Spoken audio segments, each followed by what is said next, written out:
Accountability is a skill. You have to learn to be accountable for your actions. You have to teach them that everything they do matters. The ability to overcome adversity, I think that's kind of the mindset of everything we do. That's why you play, to be the best. And it's not just on the football field, it's in our personal life too. Our kind of mantra is TTG. Hashtag TTG. Got that from my man Waka Flocka. I don't know if y'all know who he is, but anyway, train to go. That's what it means.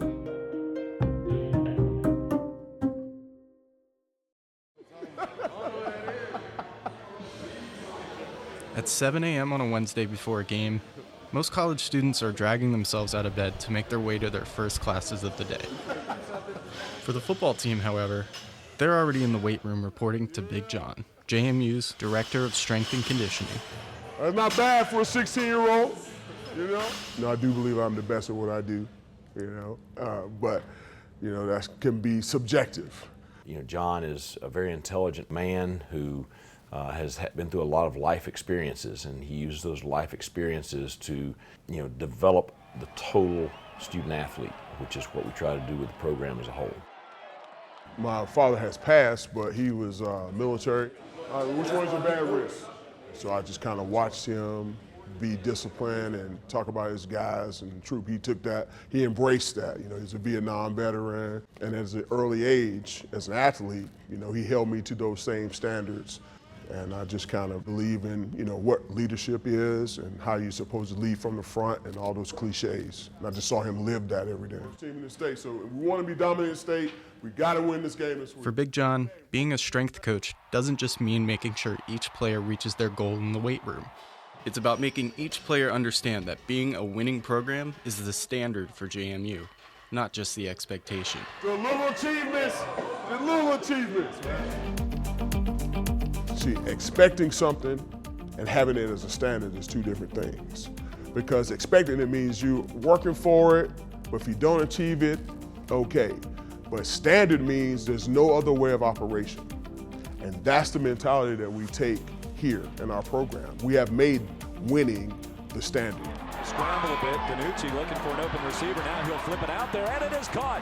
That'll wrap things up here from Bridge Forest Stadium. We're not going to sign you with James Madison if you can't comprehend that concept.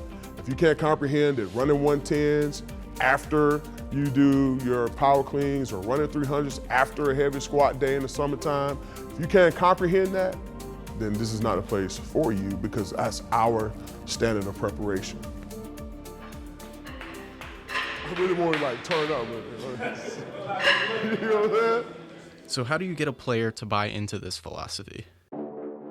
If you look at programs across the country, you won't find a shortage of coaches who bark orders and berate players. Big John has a different approach. I call my program Living Life in HD. That means living in a holistic development. You can't narrow your student athletes to just an athlete. They're a student, right? And then they're a person.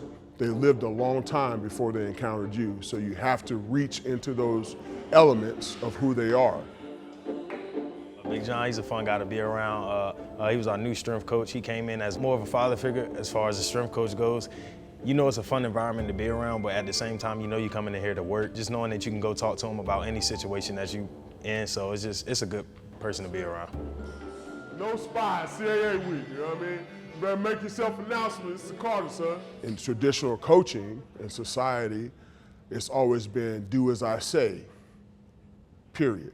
But that's not the society we live in now. We live in a society of entitlement, choices, give people options. So if we're living in that, we have to duplicate that in our process. So you have to understand how they perceive. It's called a phenomenological view.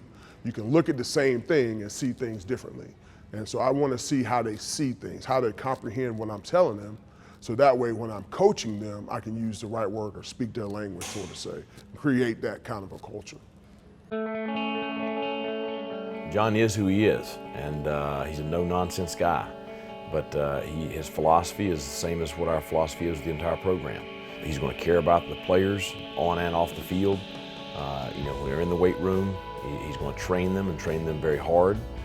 He's going to develop a tough, hard-nosed mindset. At the same time, he's very involved in their personal life outside of the training sessions. It was one of those things when they first got here, they'll tell us to do something and it'll just be weird, like it'll throw us off like, why are we doing this or why are we doing that? And how does this relate to us winning football games? But then once the season actually came, we saw progress. We actually saw like as to why they would tell us to do certain things. You know, that championship mindset of being the best they can be in every aspect of their life, and that becomes that culture. You have to be able to engage in your football mentality when it's football time, and disengage and become a student when it's time for a student, because that's how life is. Hopefully when the student athlete leaves here, they can take those same traits and apply them to whatever job or career that they choose to pursue after they leave here.